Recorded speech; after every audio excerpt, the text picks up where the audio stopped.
Pemanasan global selanjutnya adalah berasal dari kegiatan manusia, yaitu tumpukan sampah yang tidak terkendali sehingga menyebabkan pencemaran lingkungan.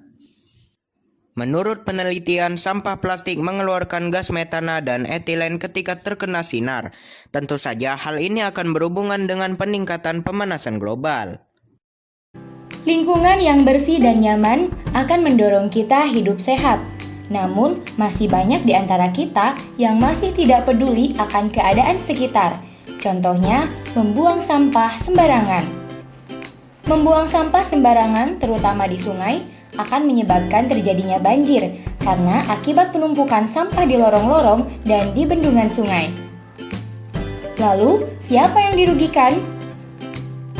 Para petani, para pegawai negeri, mahasiswa, dan lain-lain.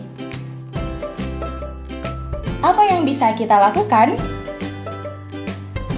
Pertama, membuang sampah pada tempatnya.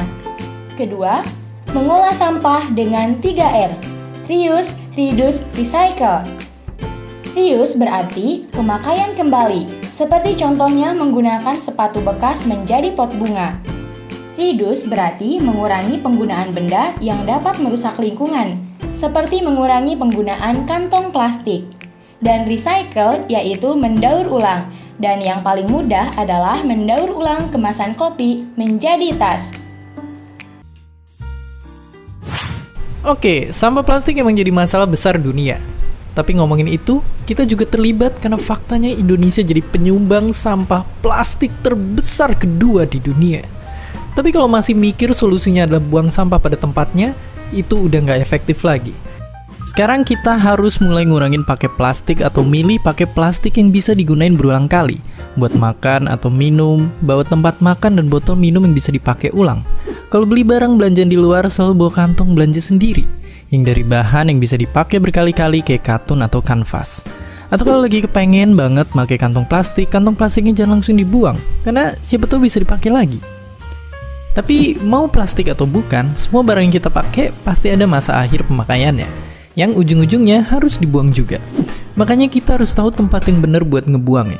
Ingat, kalau sampah plastik buangnya ke tempat yang ada tulisan anorganik berwarna kuning. Kalau sampah bekas makan ke yang tulisan organik berwarna hijau. Dan bahan beracun kayak baterai, bohlam, tinta komputer dan sebagainya ke tempat sampah B3 yang warnanya merah. Lagi pula, selain buang ke tempat sampah biasa, sekarang kita harus mulai memilah sampah kita sendiri dan ngumpulin itu ke bank sampah terdekat. Karena nyatanya sekarang sampah bisa jadi emas. Caranya gampang, tinggal bawa sampah kalian yang udah dipilah ke bank sampah terdekat. Kasih ke petugasnya, terus ditimbang dan dihitung, dan jadilah. Bahkan 2 kilo sampah aja udah bisa jadi logam mulia. Oke, sekarang kita tinggal milih, sampah kita mau terus numpuk sampai jadi gunung atau jadi gunungan emas. Padahal sampah yang berserakan bisa kita mulai ambilin dan gak cuma bikin lingkungan bersih, tapi juga bisa dibuat investasi. Jadi mulai kumpulin sampah di sekitar kita, terus tabung biar beneran jadi emas. Dan seperti biasa, terima kasih.